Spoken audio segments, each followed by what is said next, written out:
তো সেক্ষেত্রে আজকের ভিডিওতে সম্পূর্ণ নতুন এবং সঠিক পদ্ধতির মাধ্যমে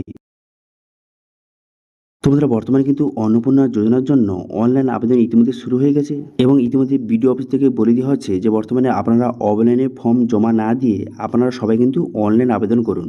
তো সেক্ষেত্রে আজকের ভিডিওতে সম্পূর্ণ নতুন এবং সঠিক পদ্ধতির মাধ্যমে কীভাবে আপনি অন্নপূর্ণা যোজনার জন্য অনলাইন আবেদন করবেন তার স্টেপ বাই স্টেপ প্রতিটা অপশান কিন্তু বুঝিয়ে বুঝিয়ে আপনাদের দেখিয়ে দেবো এবং বর্তমানে কিন্তু অনেক নতুন অপশান অ্যাড করা হয়েছে, সেই জন্য সম্পূর্ণ সঠিক এবং নতুন পদ্ধতির মাধ্যমে কীভাবে আপনি অন্নপূর্ণা যোজনার জন্য আবেদন করবেন সেটা কিন্তু আপনাদের স্টেপ বাই স্টেপ দেখিয়ে দেবো। এবং সঙ্গে বিভিন্ন মানুষের বিভিন্ন রকম সমস্যা আছে, যেমন ডকুমেন্টস আপলোড করতে কোথায় কোন ডিটেলস ফিল আপ করবো, এছাড়াও বিভিন্ন রকম কোশ্চেন রয়েছে এবং তো বহু মানুষ বহু জায়গায় ভুল করছে। এবার সেই ভুলগুলি করলে কিন্তু আপনার ফর্মটা বাতিল হয়ে যেতে পারে। সেক্ষেত্রে কোন ভুলগুলি একদম আপনি করবেন না সেটা কিন্তু এই ভিডিওতে আপনাদের জানিয়ে দেবো এবং অনলাইন আবেদনের পর তার স্ট্যাটাস কীভাবে চেক করবেন, টাকা কবে পাবেন সেটাও কিন্তু এই ভিডিওতে আপনাদের জানিয়ে দেবো। সেই জন্য সম্পূর্ণ সঠিক পদ্ধতির মাধ্যমে যদি আপনি অন্নপূর্ণা যোজনার জন্য অনলাইন আবেদন করতে চান সেক্ষেত্রে ভিডিওটা প্রথম থেকে শেষ পর্যন্ত অবশ্যই দেখবেন মনোযোগ সহকারে এবং আমাদের চ্যানেলে প্রথমবার ভিজিট করে থাকলে চ্যানেলটিকে অবশ্যই সাবস্ক্রাইব করে রাখবেন। তো চলুন আজকে ভিডিওটা শুরু করা যাক। তো প্রথমত এই অফিসিয়াল ওয়েবসাইটে চলে আসবেন social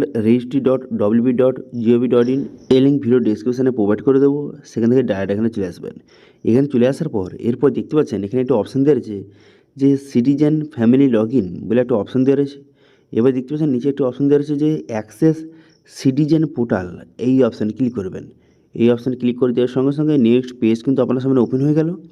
হয়ে যাওয়ার পর দেখতে পাচ্ছেন অ্যাপ্লিক্যান্ট লগ ইন, এখানে প্রথমে ডিস্ট্রিক্ট সিলেক্ট করবেন, করে দেওয়ার পর আপনার মোবাইল নাম্বার, এখানে কার মোবাইল নাম্বার দেবেন, যে কোনো মোবাইল নাম্বার দেবেন, কোনো সমস্যা নেই। তারপরে ক্যাপচাটা বসিয়ে সেন্ড ওটিপি বাটনে ক্লিক করে দেওয়ার সঙ্গে সঙ্গে আপনার মোবাইল নাম্বারে ওটিপি আসবে, সেই ওটিপিটা বসিয়ে ভেরিফাই অ্যান্ড কন্টিনিউ বাটনে ক্লিক করবেন। ভেরিফাই অ্যান্ড কন্টিনিউ বাটনে ক্লিক করে দেওয়ার সঙ্গে সঙ্গেই আপনার সামনে দেখতে পাচ্ছেন ড্যাশবোর্ডটি এইভাবে কিন্তু ওপেন হয়ে গেল। এরপর আপনি কী করবেন, এরপর কীভাবে ফর্ম ফিল আপটা করবেন আপনাদের স্টেপ বাই স্টেপ দেখিয়ে দেবো, সেই জন্য ভিডিওটা স্কিপ না করে প্রথম থেকে শেষ পর্যন্ত দেখতে থাকুন। দেখুন প্রথমে হেড অফ ফ্যামিলি ডিটেলস বসাতে বলছে, সেই জন্য কী করবেন বেসিক ইনফরমেশানে বা হেড অফ ফ্যামিলির এখানে নামটা বসিয়ে দেবেন, যেটা কিন্তু আধার কার্ডে রয়েছে সেই নামটা বসিয়ে দেবেন। বসিয়ে দেওয়ার পর ডেট অফ বার্থ, এখানে ডেট অফ বার্থটা এখানে সিলেক্ট করবেন, করে দেওয়ার পর জেন্ডার, এখানে জেন্ডারটা সিলেক্ট করবেন। এরপর ক্যাটাগরি, এখানে ক্যাটাগরিটা আপনাকে সিলেক্ট করতে হবে, যে general, SC, ST, OBC select করবেন। করে দেওয়ার পর রিলিজন, দেখতে পাচ্ছেন এখানে রিলিজন এখান থেকে সিলেক্ট করতে হবে। এই অপশানটা বর্তমানে নতুন কিন্তু অ্যাড করা হয়েছে, এর আগে ছিল না, বর্তমানে নতুন কিন্তু অ্যাড করে দেওয়া হয়েছে। আরও অনেক নতুন অপশান কিন্তু অ্যাড করে দেওয়া হয়েছে। এরপর এখানে কন্ট্যাক্ট নাম্বার, যেটা কিন্তু আধার কার্ডের সঙ্গে যেই মোবাইল নাম্বার লিঙ্ক রয়েছে সেই মোবাইল নাম্বারটা বসিয়ে দিতে হবে। যাকে আপনি হেড অফ ফ্যামিলি রাখছেন তার আধার কার্ডের সঙ্গে যেই মোবাইল নাম্বার লিঙ্ক রয়েছে সেই মোবাইল নাম্বার বসিয়ে দেবেন। বসিয়ে দেওয়ার পর টোটাল মেম্বার, হেড অফ ফ্যামিলিকে নিয়ে টোটাল পরিবারে কতজন সদস্য সেটা আপনাকে বসিয়ে দিতে হবে। আমি এখানে 3 লিখে দিলাম। 3 লিখে দেওয়ার সঙ্গে দেখতে পাচ্ছেন এখানে হেড অফ ফ্যামিলি বাদে 2 জন কিন্তু অ্যাড হয়ে গেল, টোটাল কিন্তু 3 জন হেড অফ ফ্যামিলিকে নিয়ে। তো এবার আপনার যতজন মেম্বার এখানে কিন্তু অ্যাড করে নেবেন। ওকে, তারপরে একে একে সবার ডিটেলস কিন্তু বসাতে হবে। সবার প্রথমে হেড অফ ফ্যামিলির ডিটেলস বসাতে হবে, তারপরে বাদবাকি মেম্বারের ডিটেলস কিন্তু বসাতে হবে। সেজন্য সবার প্রথম কিন্তু আমি হেড অফ ফ্যামিলির ডিটেলসগুলি বসিয়ে নিচ্ছি। সেজন্য কী করবেন, এখানে কিন্তু বলা হয়েছে যে হেড অফ ফ্যামিলি যাকে রেখেছেন সেই কোনো প্রকারের ডিসেবিলিটি অর্থাৎ যে প্রতিবন্ধী যদি হয়ে থাকে সেক্ষেত্রে ইয়েস করবেন, অন্যথা নো করবেন। যদি আপনি ইয়েস সিলেক্ট করেন সেক্ষেত্রে কিন্তু তার সার্টিফিকেট নাম্বার এবং কত পার্সেন্ট ডিসেবিলিটি এবং সেই সার্টিফিকেট এখানে আপলোড কিন্তু করে দেবেন। 200 কপির মধ্যে জেপিজি ফরম্যাটে আপলোড অপশানে ক্লিক করে সার্টিফিকেট আপলোড করে দেবেন। আপলোড হয়ে যাওয়ার পর তারপর আপনি কী করবেন, তারপর বলা হয়েছে যাকে আপনি হেড অফ ফ্যামিলি রেখেছেন তার বর্তমানে আধার কার্ডের নাম্বারটা সঠিকভাবে কিন্তু বসিয়ে নেবেন। ঠিক আছে, আধার কার্ড নাম্বারটা সঠিক বসিয়ে নেবেন। আধার কার্ড নাম্বারটা বসিয়ে নেওয়ার পর এই আধার কার্ডটা এখানে আপলোড কিন্তু করে দেবেন, উভয় পাশ আপলোড করে দেবেন। এটাও কিন্তু জেরক্স আপলোড করতে পারেন, তবে নিচে সিগনেচার করবেন, করেই কিন্তু সেটা আপনাকে আপলোড করতে হবে। অথবা আপনি চাইলে অরিজিনাল আপলোড করতে পারেন, তবে উভয় পাশ কিন্তু। ঠিক আছে, এরপর আপনি কী করবেন, এরপর বলা হয় যে পার্মানেন্ট অ্যাড্রেস, পুরো অ্যাড্রেসটা কিন্তু বসাতে হবে, বর্তমানে স্থায়ী ঠিকানাটা আপনাকে বসাতে হবে। সেজন্য অ্যাড্রেস বসিয়ে দেবেন। বসিয়ে দেওয়ার পর ডিস্ট্রিক্ট, তারপরে এরিয়া টাইপ এখান থেকে সিলেক্ট করবেন, রুরাল আরবান এখান থেকে সিলেক্ট করবেন। করে দেওয়ার পর পিনকোড বসিয়ে দেবেন। বসিয়ে দেওয়ার পর পোস্ট অফিস বসিয়ে দেবেন। বসিয়ে দেওয়ার পর পুলিশ স্টেশন এখান থেকে সিলেক্ট করবেন। করে দেওয়ার পর ব্লক সিলেক্ট করবেন। করে দেওয়ার পর গ্রাম পঞ্চায়েত, এখানে গ্রাম পঞ্চায়েত সিলেক্ট করে নেবেন। তো এইভাবে আপনি পুরো অ্যাড্রেসটা এখানে সিলেক্ট কিন্তু করে নেবেন। তাহলে ভোটার ডিটেল বসাতে হবে, সেই জন্য এপিক নাম্বার অর্থাৎ ভোটার কার্ড নাম্বারটা বসাবেন। ভোটার কার্ড নাম্বার বসিয়ে ভোটার কার্ডটাও কিন্তু আপনাকে আপলোড করে দিতে হবে। আপনি চাইলে জেরক্সও আপলোড করতে পারেন, তবে জেরক্সের নিচে কিন্তু সিগনেচার করে সেটাকে আপলোড করতে হবে, অথবা আপনি চাইলে অরিজিনালও আপলোড করতে পারেন। ঠিক আছে, উভয় পাশ। তারপরে অ্যাসেম্বলি এখান থেকে সিলেক্ট করবেন। করে দেওয়ার পর তারপর কী করবেন, এখানে যে পার্ট নাম্বার অর্থাৎ অংশ নাম্বারটা বসাবেন। অংশ নাম্বারটা বসিয়ে এখানে নেক্সট বাটনে ক্লিক করবেন। নেক্সট বাটনে ক্লিক করে দেওয়ার পর নেক্সট পেজ ওপেন হয়ে গেল। এরপর বলা হয় যে যাকে আপনি হেড অফ ফ্যামিলি করেছেন তার কি ডিজিটাল রেশন কার্ড রয়েছে? যদি থেকে থাকে সেক্ষেত্রে ইয়েস করবেন। করে দেওয়ার পর কোন ক্যাটাগরির রেশন কার্ড রয়েছে এখান থেকে আপনাকে সিলেক্ট কিন্তু করতে হবে। ঠিক আছে, সিলেক্ট করে নেওয়ার পর তারপরে রেশন কার্ডের নাম্বারটা বসিয়ে আপনি নেক্সট বাটনে ক্লিক করবেন। ঠিক আছে, বোঝা গেল?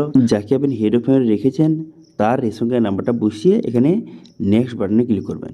ঠিক আছে, নেক্সট বাটনে ক্লিক করে দেওয়ার সঙ্গে সঙ্গে নেক্সট পেজ কিন্তু আপনার সামনে ওপেন হয়ে গেল। হয়ে যাওয়ার পর এরপরে কি বলা হয়েছে? এরপর বলা হয়েছে আপনার পরিবারে কি 3টির বেশি রুম রয়েছে? আপনার ঘরের বর্তমানে 3টির বেশি কি পাকা রুম রয়েছে? যদি থেকে থাকে সেক্ষেত্রে ইয়েস করবেন, অন্যথা নো করবেন।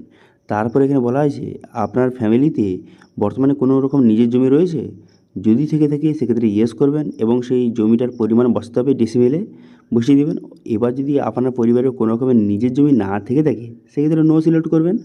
তারপর বলা হয়েছে আপনার পরিবারে কোনো রকম 4 চাকার গাড়ি কি রয়েছে?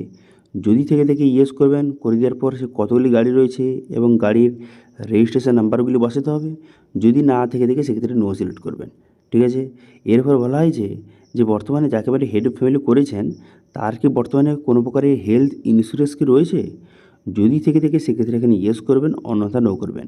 এবার যদি আপনি ইয়েস সিলেক্ট করেন সেক্ষেত্রে বলা হয়েছে যে সেটা প্রাইভেট না গভর্নমেন্ট হেলথ ইন্স্যুরেন্স যে রয়েছে। এবার সেটা যদি আপনি গভর্নমেন্ট সিলেক্ট করেন সেক্ষেত্রে এখানে স্বাস্থ্যসাথী কার্ড কি রয়েছে? যদি স্বাস্থ্যসাথী কার্ড থেকে থাকে সেক্ষেত্রে স্বাস্থ্যসাথী কার্ড এখান থেকে সিলেক্ট করবেন। করে দেওয়ার পর তার কার্ডের নাম্বারটা এখানে বসিয়ে দেবেন। ঠিক আছে, বসিয়ে দেওয়ার পর তারপর আপনি কী করবেন? এখানে নেক্সট বাটনে ক্লিক করবেন। ঠিক আছে, যদি স্বাস্থ্যসাথী কার্ডে যদি এই মেম্বার থাকে সেক্ষেত্রে ইয়েস করবেন, অন্যথা নো করে নেক্সট করবেন।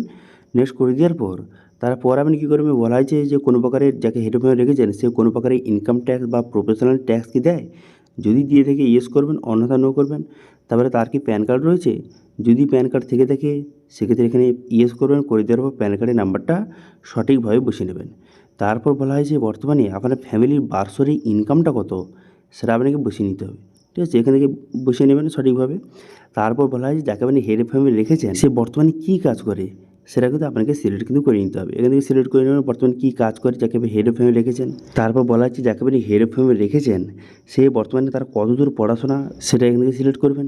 সিলেক্ট করে নেওয়ার পরে এরপর বলা হয়েছে যাকে আপনি হেড অফ ফ্যামিলি রেখেছেন সে কোনো প্রকারের এমএলএ, এমপি অথবা বিধায়ক এই অথবা পঞ্চায়েতের কোনো ডিপার্টমেন্টে কি রয়েছে, কাজ করছে, এরকম কোনো রয়েছে কি?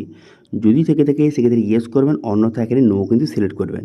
করে দেওয়ার পর এরপর বলা হচ্ছে কোনো রকমের গভর্নমেন্টের পেনশন পায়? যদি পেয়ে থেকে ইয়েস করবেন, অন্যথা নো করবেন। করে দেওয়ার পর তারপর বলা হচ্ছে কোনো প্রকারের কি জিএসটি নাম্বার কি রয়েছে? যদি থেকে থাকে ইয়েস করবেন এবং জিএসটি নাম্বারটা বসিয়ে দেবেন। যদি না থেকে থাকে সেক্ষেত্রে নো করে এখানে নেক্সট বাটনে ক্লিক করবেন। নেক্সট বাটনে ক্লিক করে দেওয়ার সঙ্গে সঙ্গে নেক্সট অপশান কিন্তু আপনার সামনে ওপেন হয়ে গেল। এরপর বলা হয় যে কোনো প্রকারের সিএতে আবেদন করেছে যাকে আপনি হেড অফ ফ্যামিলি রেখেছেন সে যদি আবেদন করে থাকে সেক্ষেত্রে অ্যাপ্লাই সিলেক্ট করবেন, অন্যথা আপনি নট অ্যাপ্লিকেবল সিলেক্ট করবেন। এরপর বলা হয় যে কোনো রকম ট্রাইব্যুনালে আবেদন করেছে, এসআর ট্রাইব্যুনালে আবেদন করেছে যাকে আপনি হেড অফ ফ্যামিলি রেখেছেন। যদি করে থাকে সেক্ষেত্রে ইয়েস করবেন, অন্যথা আপনি নট অ্যাপ্লিকেবল সিলেক্ট করে এখানে নেক্সট বাটনে ক্লিক করবেন। নেক্সট বাটনে ক্লিক করে দেওয়ার সঙ্গে সঙ্গে নেক্সট পেজ ওপেন হয়ে গেল। এরপর বলা হয়েছে বর্তমানে আপনি যাকে হেড অফ ফ্যামিলি রেখেছেন সে কি কোনো রকমের গভর্নমেন্টের স্কিমের বেনিফিট পাচ্ছে ডিবিটির মাধ্যমে?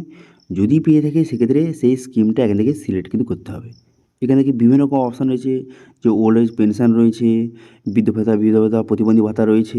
এছাড়াও গভর্নমেন্টের যত রকম স্কিম রয়েছে এখানে বিভিন্ন রকম স্কিম রয়েছে। যেই সব স্কিমের টাকা ডিবিটির মাধ্যমে মানুষজনের অ্যাকাউন্টে ঢোকে সেসব স্কিমের নাম এখানে দেওয়া রয়েছে। এবার যাকে আপনি হেড অফ ফ্যামিলি রেখেছেন সে যেই স্কিমের যে আন্ডারে পড়ে, যেই স্কিমের বেনিফিট পাচ্ছে, প্রতি মাসে মাসে টাকা পাচ্ছে, সেই স্কিমটা এখান থেকে সিলেক্ট করতে হবে।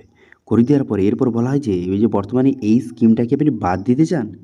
যদি আপনি এই স্কিমটা বাদ দিতে চান সেক্ষেত্রে আপনি কিন্তু এখানে ইয়েস বাটনে ক্লিক করবেন, ইয়েস অপশান সিলেক্ট করবেন, অন্যথা আপনি নো সিলেক্ট করবেন। দেখুন এখানে যদি ইয়েস সিলেক্ট করে থাকেন সেক্ষেত্রে কিন্তু এই স্কিমটা কিন্তু বন্ধ হয়ে যাবে, সেই জন্য ভেবে চিন্তে আপনি কিন্তু সিলেক্ট করবেন। ঠিক আছে, আমি বলবো এখানে নো সিলেক্ট থাকুক। তারপরে কী করবেন? এখানে অ্যাড অপশানে ক্লিক করে এখানে আরও যদি স্কিম থেকে থাকে সেই সব স্কিমের নামটা কিন্তু অ্যাড করে নেবেন। এরপর সেভ ড্রাফট অপশানে ক্লিক করে সেভ করে নেবেন। ঠিক আছে, সেভ হয়ে গেল।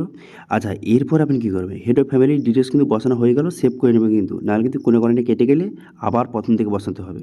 সেজন্য সেভ করে নেবেন। সেভ হয়ে যাওয়ার পর এরপরে কী করবেন?